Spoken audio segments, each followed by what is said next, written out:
PM sir, सफलता के लिए जीवन में संतुलन बहुत महत्वपूर्ण है। यह मंत्र हमें सही राह पर अग्रसर करेगा। धन्यवाद। महाकवि सुब्रमण्यम भारती की जन्मभूमि तमिलनाडु की राजधानी चेन्नई के मॉडर्न सीनियर सेकेंडरी स्कूल के छात्र एम वागेश ऑनलाइन माध्यम से जुड़े हैं और प्रधानमंत्री जी आपसे प्रश्न पूछना चाहते हैं। M Vagesh, please ask your question.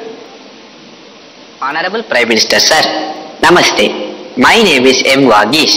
I am student of Modern Senior Secondary School, Nanganallur, Chennai. My question is, how do you handle stress and pressure in the super strong position as a Prime Minister? What is your key factor of controlling stress? Thank you. आप भी बनना चाहते हैं क्या? तैयारी कर रहे हो क्या? धन्यवाद एम वागेश।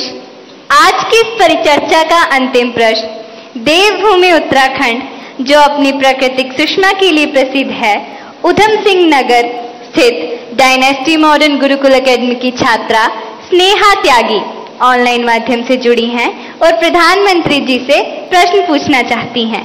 स्नेहा, कृपया अपना प्रश्न पूछिए। दिव्य है, अतुल्य है, अदम्य साहस का परिचय है आप। युगों युगों के निर्माता, अद्भुत भारत का भविष्य है आप। देवभूमि उत्तराखंड से आदरणीय प्रधानमंत्री मोदी जी को मेरा चरण स्पर्श प्रणाम। मेरा नाम स्नेहा त्यागी है। मैं डायनेस्टी मॉडर्न गुरुकुल अकादमी पिंकी फार्म खटीमा उधम सिंह नगर की कक्षा 7 की छात्रा हूँ। आदरणीय प्रधानमंत्री जी से मेरा प्रश्न है कि हम आपकी तरह सकारात्मक कैसे हो सकते हैं। धन्यवाद श्रीमान। थैंक्स स्नेहा। प्रधानमंत्री जी, आप अपने बिजी लाइफ में प्रेशर को कैसे हैंडल करते हैं और इतना प्रेशर होने पर भी हमेशा सकारात्मक कैसे रह पाते हैं? आप यह सब कैसे कर पाते हैं?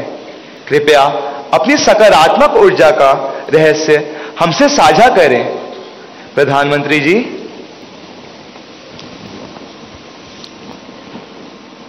इसके कई जवाब हो सकते हैं। एक तो मुझे अच्छा लगा कि आपको पता है कि प्रधानमंत्री को कितना प्रेशर झेलना पड़ता है।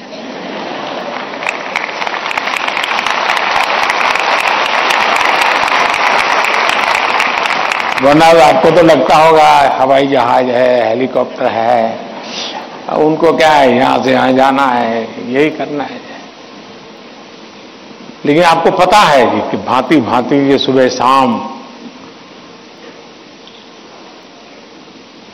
दरअसल हरेक के जीवन में अपनी स्थिति से अतिरिक्त ऐसी बहुत सी चीजें होती हैं जिसको उसे मैनेज करना पड़ता है। जो उसने सोचा नहीं वैसी चीजें व्यक्तिगत जीवन में भी आ जाती है, परिवार जीवन में आ जाती है और फिर उसे भी संभालना पड़ता है। अब एक नेचर ऐसा होता है कि भाई बहुत बड़ी आंधी आई है, चलो कुछ पल बैठ जाए, निकल जाने दो। कुछ संकट आया है, नीची मुंडी करो यार, समय जाएगा। शायद ऐसे लोग जीवन में कुछ अचीव नहीं कर सकते। मेरी प्रकृति है और जो मुझे काफी उपकारक लगी है, मैं हर चुनौती को चुनौती देता हूं।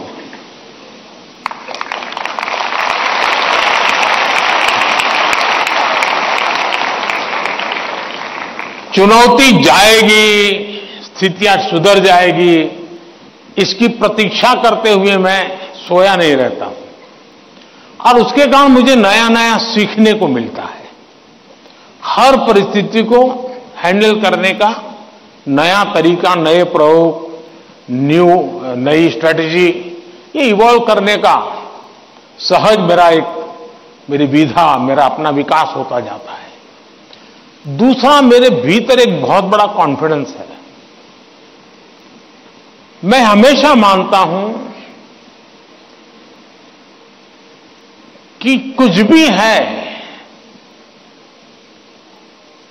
140 करोड़ देशवासी मेरे साथ हैं।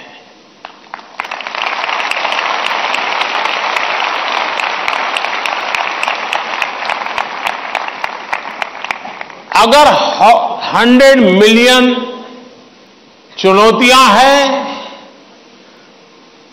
तो बिलियंस ऑफ बिलियन समाधान भी है। मुझे कभी नहीं लगता है कि मैं अकेला हूं।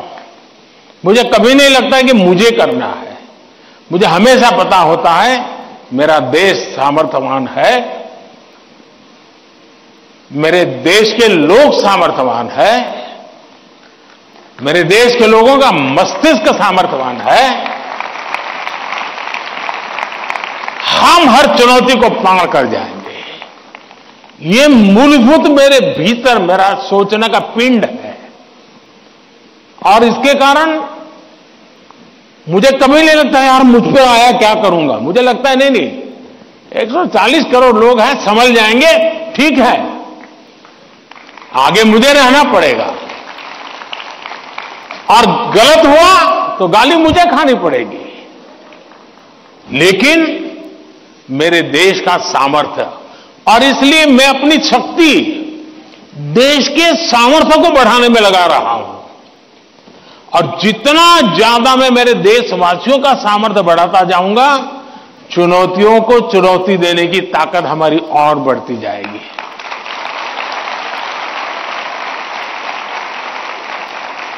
अब हिंदुस्तान की हर सरकार को गरीबी के संकट से जूझना पड़ा है।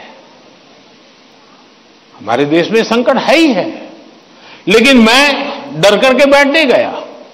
मैंने उसका रास्ता खोजा, और मैंने ये कहा, सोचा कि सरकार होती कौन है जो गरीबी हटाएगी।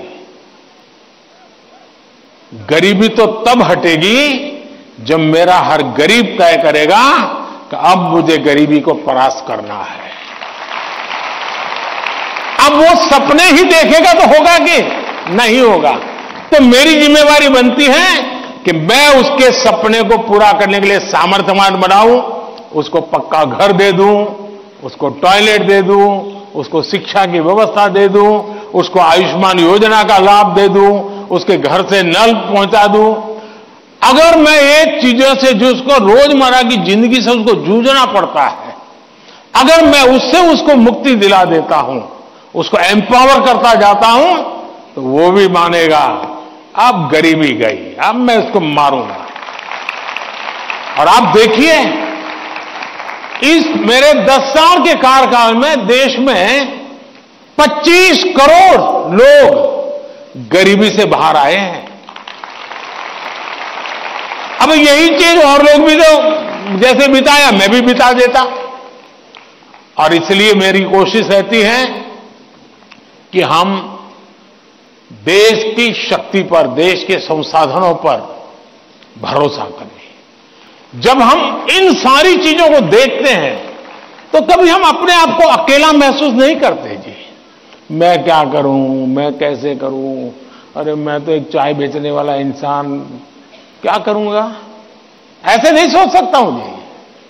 मुझे पूरा भरोसा होना चाहिए। और इसलिए पहली बात है कि आप जिनके लिए कर रहे हैं उन पर आपका अपार भरोसा।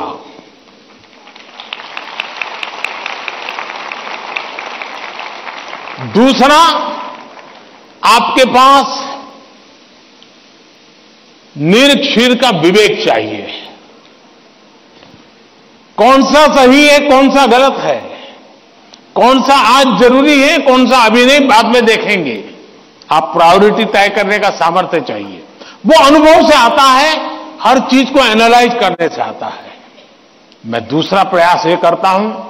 तीसरा, मैं गलती भी हो जाए तो ये मान के चलता हूं कि ये मेरे लिए लेसन है। मैं इसको निराशा का कारण नहीं मानता हूं। अब आप देखिए कोविड का संकट कितना भयंकर था। मामूली चुनौती थी क्या? पूरी दुनिया फंसी पड़ी थी। अब मेरे लिए भी था कि क्या करो भाई, मैं कह दूं अब क्या करे, तो भाई वैश्विक बीमारी है, दुनिया भर में ऐसा ही है, सब अपना अपना संभाल लो। मैंने ऐसा नहीं किया। रोज टीवी पे आया, रोज देशवासियों से बात की, कभी ताली बजाने के लिए कहा, कभी थाली बजाने के लिए कहा, कभी दिया जलाने के लिए कहा। वो एक कोरोना को खत्म नहीं करता है, लेकिन वो है कोरोना के खिलाफ लड़ाई लड़ने की एक सामूहिक शक्ति को जन्म देता है। सामूहिक शक्ति को उभारना। अब देखिए, पहले भी खेल के मैदान में हमारे लोग जाते थे, कभी कोई जीत के आता था, कोई जीत के नहीं आता था। जाने वाले को पूछता नहीं था, आने वाले को पूछता नहीं था। मैंने कहा भले 3 मेडल के जीतते आएंगे, लेकिन मैं उसके ढोल पीटूंगा। तो धीरे धीरे करके 107 मेडल लाने का सामर्थ्य उन्हीं बच्चों में से निकला। सामर्थ्य तो था। सही दिशा, सही रणनीति, सही नेतृत्व परिणाम लाता है। जिसके पास सामर्थ्य है उसका सही उपयोग करना चाहिए। और मेरा तो गवर्नेंस का एक सिद्धांत रहा है कि अच्छी सरकार चलाने के लिए, इन समस्याओं के समाधान के लिए भी आपको नीचे से ऊपर की तरफ सही जानकारी आनी चाहिए, परफेक्ट इंफॉर्मेशन आनी चाहिए, और ऊपर से नीचे की तरफ परफेक्ट गाइडेंस जाना चाहिए। अगर ये 2 वे चैनल परफेक्ट रही, उसका कम्युनिकेशन, उसकी व्यवस्थाएं, उसके प्रोटोकॉल उसको ठीक से किया, तो आप चीजों को संभाल सकते हैं। कोरोना एक बहुत बड़ा उदाहरण है। और इसलिए मैं मानता हूं कि हम निराश होने का कोई कारण ही नहीं होता है जीवन में। और अगर एक बार मन में तय कर लिया कि निराश होना ही नहीं है, तो फिर सिवाय पॉजिटिविटी कुछ आता ही नहीं है। और मेरे यहां निराशा के सारे दरवाजे बंद हैं। कोई कोना भी, एक छोटी खिड़की भी मैंने खुली नहीं रखी है कि निराशा वहां से घुस जाए। और आपने कभी देखा होगा, मैं रोता बैठता नहीं हूं जी, पता नहीं क्या होगा, वो हमारे साथ आएगा कि नहीं आएगा, वो हमसे भिड़ जाएगा क्या। अरे होता रहता है जी, हम किस चीज के लिए हैं। और इसलिए मैं मानता हूं कि जीवन में आत्मविश्वास से भरे हुए और अपने लक्ष्य के विषय में। और दूसरी बात है, जब कोई निजी स्वार्थ नहीं होता है,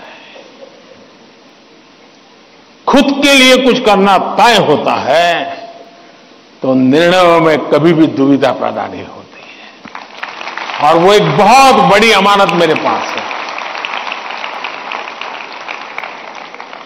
मेरा क्या, मुझे क्या, इससे मेरा कोई लेना देना नहीं है। सिर्फ और सिर्फ देश के लिए करना और आपके लिए करना, ताकि आपके माता पिता को जिन मुसीबतों से गुजरना पड़ा, मैं नहीं चाहता हूं कि उन मुसीबतों से आपको गुजरना पड़े।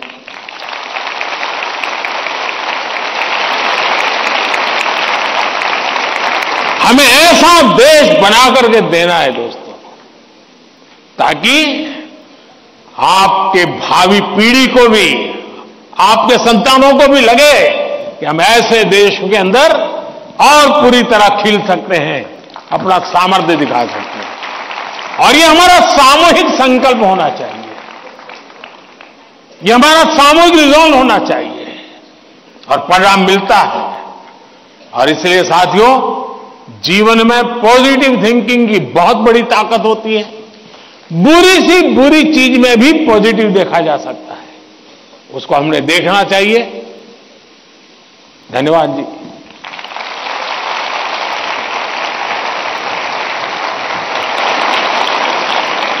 PM sir,